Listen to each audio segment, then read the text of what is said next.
Hello, in this video I want to show you how to check your Atlas missions map progress in Path of Exile. And to do this, you can actually do it multiple ways, and the first one is to click on G.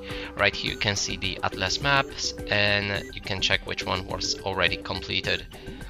Another way to do it is to click on I and then hold Alt, hover over any map, and you can see if Atlas map was completed, as well as the bonus objective.